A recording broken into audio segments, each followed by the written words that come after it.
மீனம் ராசி அன்பர்களை பொறுத்த வரைக்கும் இந்த தைப்பூசம் பாருங்கள் என்ன மாதிரியான மாற்றத்தை தரப்போகுது. தைப்பூசத்துக்கு பிறகு உங்களோட வாழ்க்கையில் ஏற்படக்கூடிய நிலைகள் என்ன மாதிரியான அமைப்பை ஏற்படுத்தும், அதாவது சாதகமான அமைப்பா பாதகமான நிலையா அப்படிங்கிறத வாங்க நாம இப்போ இந்த பதிவு பார்த்து தெரிஞ்சுக்கலாம். இந்த பதிவு மீனராசி அன்பர்களை பொறுத்த வரைக்கும் ஒரு பயனுள்ள பதிவாக இருக்குங்க. நீங்கள் உங்களோட வாழ்க்கையில் வெற்றி பெற என்ன செய்யணும் அப்படிங்கிற ஒரு வாழ்க்கை ரகசியத்தையும் உங்களுக்காக இந்த பதிவில் சொல்லியிருக்கோம். ஸோ ஸ்கிப் பண்ணாமல் முழுமையாக பாருங்கள். நீங்கள் இப்போ தான் ஃபர்ஸ்ட் டைம் நம்ம சேனலை பார்க்குறீங்க அப்படின்னா மறக்காமல் சப்ஸ்கிரைபும் பண்ணிக்கோங்க. மீனராசி அன்பர்களை பொறுத்த வரைக்கும் இந்த தைப்பூசம் அப்படிங்கிறது உங்களுக்காகவே மட்டும் வந்த ஒரு நாள் மாதிரி இருக்குது. இந்த நாளுக்கு பிறகு உங்களோட வாழ்க்கையில் கஷ்டம் குறையுமா, மனசில் நிம்மதி வருமா, வாழ்க்கையில் பெரிய திருப்பம் வருமா, இதை பற்றி தெரிஞ்சுக்கணும் அப்படின்னா இந்த வீடியோவை ஸ்கிப் பண்ணாமல் முழுமையாக பாருங்கள். ஏன்னா தைப்பூசத்துக்கு பிறகு உங்களோட வாழ்க்கை மெதுவாக உறுதியாக மாறப்போகுது. அது என்ன மாதிரியான மாற்றம் அப்படிங்கிறத வாங்க இப்போ தெரிஞ்சுக்கலாம். இந்த தைப்பூசத்துக்கு அப்புறம் வரக்கூடிய நாட்கள் உங்களுக்கு எப்படி இருக்கும் அப்படிங்கிறத முதல்ல தெரிஞ்சுக்கலாம். அதே போல் அந்த தைப்பூசத்தில் என்ன செய்யணும் அப்படிங்கிறத முதல்ல பார்க்கலாம். தைப்பூச நாளில் காலை எழுந்ததுமே வீட்டை சுத்தம் செஞ்சுட்டு குளிச்சுட்டு நெத்தி நிறைய திருநீர் அணிஞ்சு விரதத்தை தொடங்கணுங்க. வீட்டில் விளக்கேற்றி தெய்வங்களை வழிபாடு செய்யணும். குறிப்பாக முருகப்பெருமான வழிபட்டு கந்த சஷ்டி கவசம், கந்தர் அலங்காரம், கந்தர் புராணம், திருமுருகாற்றுப்படை, திருப்புகழ் இது எல்லாமே நம்மளோட வீடுகளில் ஒலிக்க செய்யணும். படிக்கிறது ரொம்பவுமே நல்லது. அன்றைய தினம் முழுவதும் முருகனின் பாடல்களை கேட்குறதும் படிக்கிறதும் ரொம்பவுமே நல்ல பலன்கள் ஏற்படுத்தும். வேலைக்கு போகிறவங்களா இருந்தால் அதிகாலை எழுந்திரிச்சு பூஜை செஞ்சு முடிச்சுட்டு முருகன் பாடல்களை வீட்டில் மொபைல்லையோ டிவிலையோ கூட போட்டு கேட்கலாம். அதே போல் எந்த வேலை செஞ்சுட்டு இருந்தாலும் சரி, ஓம் சரவண பவ முருகா போற்றி அப்படிங்கிற திரு மந்திரத்தை உச்சரிக்கிறது ரொம்பவுமே சிறப்பான பலனையும் முருகனின் திருவருளையும் உங்களுக்கு பரிபூரணமாக ஏற்படுத்தும். ஓம் சரவண பவ முருகா போற்றி அப்படிங்கிற மந்திரத்தை நேரம் கிடைக்கும் போதெல்லாம் மனசார பிரார்த்தனை பண்ணுங்கள், நம்பிக்கையோட பிரார்த்தனை பண்ணுங்கள். உங்களோட வேண்டுதல் முருகனின் அருளால் உண்மையாக நடக்கும். உங்களுக்கு முருகன் ரொம்பவும் பிடிச்ச கடவுள் அப்படின்னா ஓம் சரவண பவ முருகா போற்றி அப்படிங்கிற மந்திரத்தை மறக்காமல் நம்ம சேனல் கமெண்ட் பாக்ஸில் 3 முறை பதிவிடவும் செய்யுங்க. உங்களோட பிரார்த்தனை விரைவில் நடக்கவும் முருகனின் அருள் பரிபூர்ணமாக கிடைக்க உங்களுக்கு வாழ்த்துக்களையும் உங்களுக்காக இறைவனிடம் நாங்கள் பிரார்த்தனையும் செஞ்சுக்கிறோம். தைப்பூசத்தன்னைக்கு விரதம் இருந்து வழிபாடு செய்கிறவங்களோட வாழ்க்கையில் நன்மையும் நல்ல ஒரு உயர்வும் நிச்சயமாக வரும். விரதம் எடுக்கக்கூடியவங்க காலை மதியம் இருவேளையும் பாழ்பழம் மட்டும் எடுத்துக்கலாம். மாலை வேளையில் அருகில் இருக்கக்கூடிய முருகன் ஆலயம் சென்று முருகப்பெருமான வழிபட்டு வந்து வீட்டில் அங்கே கொடுக்கக்கூடிய பிரசாதத்தை வச்சு படைத்துட்டு நீங்கள் உணவு சாப்பிடலாம். இப்படி முறையாக விரதம் இருந்து முருகப்பெருமான தைப்பூசத்தன்னைக்கு வழிபடக்கூடிய ஒவ்வொரு நபரின் வாழ்க்கையிலுமே சிறப்பான உயர்வு முருகனின் அருளால் கிடைக்கும். மேலும் இந்த ஜாதக கணிப்பை எளிய முறையில் தெரிஞ்சுக்கணும், வெள்ளி சூனியம் ஏவலால் பாதிக்கப்பட்டவங்களாக இருந்தால் அதுலேருந்து விடுபடணும் அப்படின்னா ரொம்பவுமே எளிமையான விஷயந்தாங்க. ரொம்ப தூரம் அலையணும் அப்படிங்கிற அவசியமே கிடையாது. உங்கள் கையில் இருக்கிற மொபைல் ஃபோனே போதும். டிஸ்கிரிப்ஷனில் பாருங்கள், ஜோதிடரோட நம்பர் கொடுத்துருக்கோம். அந்த நம்பருக்கு நீங்கள் வீட்டிலேருந்து ஃபோன் பண்ணாலே போதுங்க. உங்களுக்கு இருக்கக்கூடிய அனைத்து வித பிரச்சனையிலேருந்துமே விடுபட முடியும். ஏதை சொல்கிறேன் அப்படின்னு பார்த்தா, இந்த பிரச்சனையில் தவிச்ச பலருமே இவங்கக்கிட்ட ஜாதக ரீதியாகவும் சரி, வெள்ளி சூனிய ஏவலேருந்து விடுபடுவதற்காகவும் சரி நிறைய இவங்கக்கிட்ட தீர்வு பெற்று நிறைய பேர் இப்போ உங்களோட வாழ்க்கையில் சிறப்பான உயர்வு கண்டதாக சொன்னாங்க. அதனால தான் உங்களுக்கு பயன்பெறட்டும் அப்படிங்கிற நம்பிக்கையில் கொடுத்துருக்கோம். ஒரு தடவை நீங்கள் ஃபோன் பண்ணி பாருங்கள், நிச்சயமாக சில மாற்றங்களை நீங்கள் உணருவீங்க. வாழ்க்கையில் ரொம்பவுமே முக்கியமான ஒரு காலகட்டமாக தைப்பூசம் மீனம் ராசி அன்பர்கள் உங்களுக்கு அமைஞ்சிருக்கு. இதில் என்ன மாதிரியான மாற்றத்தை பெற போகிறீங்க அப்படிங்கிறத வாங்க பார்க்கலாம். மீனராசி அப்படின்னு சொன்னாலே பாருங்கள், அதிக புத்துணர்ச்சியோடு செயல்படக்கூடியவங்களா இருப்பீங்க. அதே போல் மற்றவங்களுக்காக உங்ககிட்ட இருக்கிற விஷயத்தை தியாகம் செய்யக்கூடிய தன்மை மீனராசிக்காரங்களுக்கு இருக்கும். ஏன்னா எல்லோரையுமே புரிஞ்சு கொள்ளக்கூடிய மனசு தாங்க உங்களுக்கு. தைப்பூச நாளில் இந்த குணம் இன்னுமே ஆழமாக வேலை செய்யும். பழைய நினைவுகள் மீண்டும் ஞாபகம் வரும். நீங்கள் மறந்து போன ஒருத்தரை நினச்சி இப்போ மனசு கொஞ்சம் கனமாக மாறும். நான் சரியாக இருக்கேனா அப்படிங்கிற ஒரு கேள்வி கூட ஒரு சிலருக்கு வரும். இதெல்லாம் கஷ்டத்துக்காக இல்லைங்க, உங்களை மாற்றுறதுக்கான ஒரு நாளாக இந்த தைப்பூசம் அமைய போகுது. மீனராசி அன்பர்களுக்கு இந்த நாளில் எதிர்பாராத ஒரு நல்ல விஷயம் வரும். அது மகிழ்ச்சியை கொடுக்கும். ரொம்ப நாளாக பேசாமல் இருந்த உங்களுக்கு பிடிச்சமான நபர் உங்ககிட்ட இப்போ பேசுவாங்க. அதே போல் இந்த மீனராசிக்காரங்களுக்கு பாருங்கள், ஆன்மீக பக்கம் மனம் செல்லும். உங்களுக்கு தனிமை கொஞ்சம் பிடிச்ச விஷயமா இருக்கும். இந்த நாளில் மனசில் தோன்ற எண்ணங்களை புறக்கணிக்காதீங்க. அதுக்குள்ளேயே தான் உங்களுக்கான பதிலும் இருக்குது.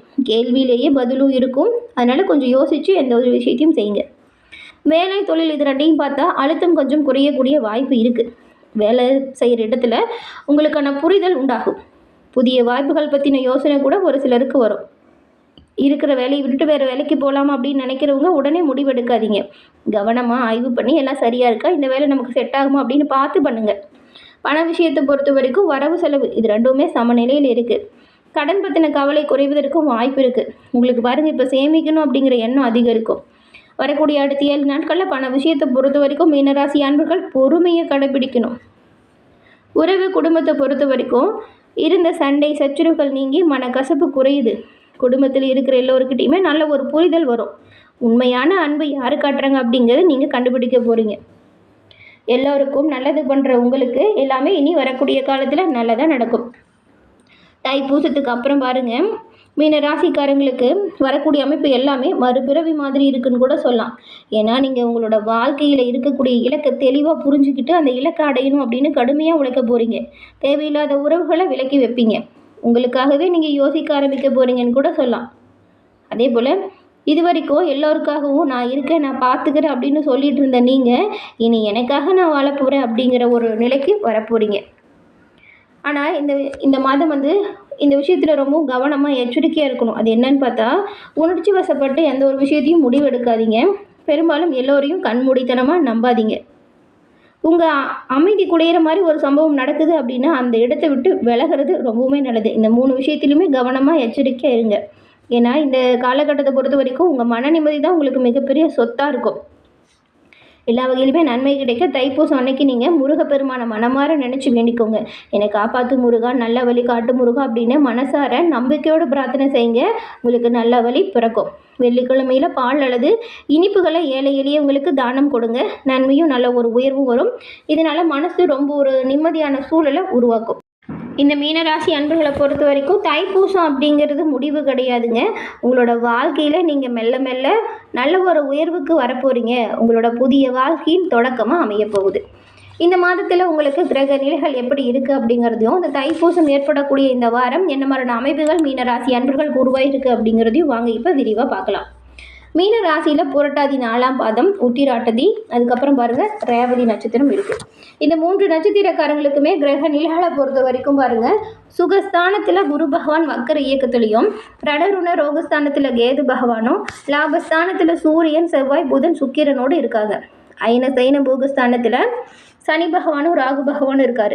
இந்த கிரக நிலைகள் ஏற்படுத்தக்கூடிய பலன்கள் அப்படின்னு பார்த்தா, இந்த வாரம் ராசி அதிபதி குரு சஞ்சாரம் ராசிக்குள்ளே 4ஆம் இடத்துல இருக்குது. இதனால் பணவரத்து நல்லாயிருக்கு. அறிவு திறமை இதெல்லாமே வெளிப்படும். உங்கள் வார்த்தைக்கு மக்கள் மத்தியில் நல்ல ஒரு மதிப்பு மரியாதை வருது. செவ்வாய் பகவானோட சஞ்சாரத்தால் பூமி சம்பந்தமான காரியம் எல்லாமே நல்லபடியாக நடக்கும். கொஞ்சம் அதிகமாக உழைக்கிற மாதிரி இருக்கும். தொழில் வியாபாரம் தொடர்பான அலைச்சல் கொஞ்சம் அதிகரிக்கும்.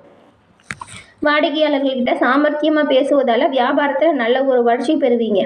அடுத்தவங்களுக்கு ஒரு ஆலோசனையை ஏற்கிறதா இருந்தால் கொஞ்சம் கவனமாக இருக்கணும். அதெல்லாம் சரியாக இருக்கா அப்படின்னு பார்த்து அந்த ஆலோசனையை ஏற்றுக்கோங்க. அலசி ஆராய்ச்சி முடிவெடுக்கிறது நல்லது. உத்தியோகஸ்தர்களுக்கு கூடுதலாக உழைக்க வேண்டியதாக இருக்கும். குடும்பத்திலையுமே தேவையில்லாமல் வாக்குவாதம், கோபம் இது ரெண்டையுமே தவிர்க்க பாருங்கள். பெண்களை பொறுத்த வரைக்கும் எந்த ஒரு காரியத்தையுமே செய்து முடிக்கணும் அப்படின்னா கொஞ்சம் கடுமையாக உழைக்க வேண்டியதாக இருக்கும். கலைத்துறையில் இருக்கிறவங்களுக்கு பண வரத்து எதிர்பார்த்தபடி இருக்கும். அரசியல் துறையில் இருக்கிற நீங்கள் தேவையில்லாமல் யாருக்கிட்டையும் வாக்குவாதம் செய்யாதீங்க. வாக்குவாதத்தை தவிர்க்கிறது நல்லது. மாணவர்களை பொறுத்த வரைக்கும் கூட இருக்கிறவங்கள அனுசரித்து போகணும். புரட்டாதி 4ஆம் பாதம் கொண்டவங்களுக்கு இந்த வாரம் எல்லா வரிசையுமே கிடைக்குது. நோய் நீங்கி உடல் ஆரோக்கியம் பெறுது. மனதில் தைரியமும் தன்னம்பிக்கையும் பிறக்கும். தாயின் உடல்நிலையில் ஆரோக்கியத்தில் கவனம் செலுத்துங்க. நண்பர்கள் உறவினர்கள் மூலம் உதவிகள் கிடைக்கும். தந்தையுடன் வீணா மனஸ்தாபம் வரலாம், கவனமாக இருங்க. உத்திராட்டதி நட்சத்திரக்காரங்களுக்கு இந்த வாரம் தொழில் வியாபாரம் கொஞ்சம் சுமாரான போக்கில் இருக்கும். புதிய ஆர்டர்கள் கிடைக்கிறதுல கொஞ்சம் தாமதம் வரலாம். உத்தியோகத்தில் இருக்கிறவங்க நம்பிக்கையோடு செயலாற்றுங்க. இதனால் நன்மைகளை பெறுவீங்க. அலுவலக பணிகளில் தாமதம் வரலாம். குடும்பத்தில் இருக்கிறவங்க உங்களோட தேவைகளை பூர்த்தி செய்வீங்க. கணவன் மனைவி இடையே ஒற்றுமை அதிகரிக்கும். பிள்ளைகளோட கல்வி அவங்களோட செயல்களில் கொஞ்சம் கவனம் செலுத்துங்க. அடுத்து ரேவதி நட்சத்திரக்காரங்க. இந்த வாரம் ரேவதி நட்சத்திரத்தில் இருக்கக்கூடிய பெண்களுக்கு எந்த ஒரு விஷயத்திலுமே எதிர்பாராத தடை தாமதம் வரலாம், கவனமாக இருக்கணும். தன்னம்பிக்கையோடு செயல்படுங்க, காரிய வெற்றியை பெறுவீங்க. கலைத்துறையில் இருக்கிற நீங்கள் ரொம்ப நாளாக இருந்து வந்த மன அழுத்தத்திலிருந்து நீங்கக்கூடிய சூழல் இப்போ உருவாகுது. கூட இருக்கிறவங்களோட ஒத்துழைப்பு உங்களுக்கு பக்கபலமாக இருக்கும். எல்லா விஷயத்திலுமே கவனமாக செயல்படுங்க, நன்மைகளை நீங்கள் பெறலாம். பெரும்பாலும் எல்லா வகையிலுமே சிறப்பான உயர்வு இருக்குங்க. தொழில் வியாபாரம் குடும்பம் அப்படின்னு நீங்கள் கோபத்தை குறைச்சிக்கோங்க, எச்சரிக்கையாக செயல்படுங்க. இப்படி இருந்தால் எல்லா வகையிலுமே நன்மைகளை பெறலாம். மறக்காமல் தைப்பூசம் அன்னைக்கு முருகப்பெருமான மனமாற நினச்சி வழிபாடு செய்யுங்க. உங்களோட வாழ்க்கையில் இருக்கிற துன்பம் துயரம் இதெல்லாமே சூரியனை கண்ட பனி போல முருகனின் அருளால் உங்களை விட்டு விலகி நன்மைகளை பெறக்கூடிய அமைப்பை பெறுவீங்க. என்ன நேயர்களே, இந்த பதிவு நீங்கள் பயன்பெறக்கூடிய வகையில் அமைஞ்சிருக்கும்னு நினைக்கிறோம். பதிவு பிடிச்சிருந்தால் லைக் பண்ணுங்கள். உங்களுடைய நண்பர்கள் மீன ராசியாக இருந்தால் அவங்களுக்கும் இந்த பதிவை ஷேர் பண்ணுங்கள். நீங்கள் இப்போ தான் ஃபஸ்ட் டைம் நம்ம சேனலையும் பார்க்குறீங்க அப்படின்னா மறக்காமல் நம்ம சேனலை சப்ஸ்கிரைப் பண்ணி வச்சு கூட வர பெல்லைக்கான கிளிக் பண்ணி வச்சுக்கோங்க. அப்போ தான் நாங்கள் போடுற பதிவுகள் ஒவ்வொன்றுமே நோட்டிஃபிகேஷன் மூலம் உங்களை வந்தடையும். தொடர்ந்து பார்த்தமைக்கு நன்றி நேயர்களே.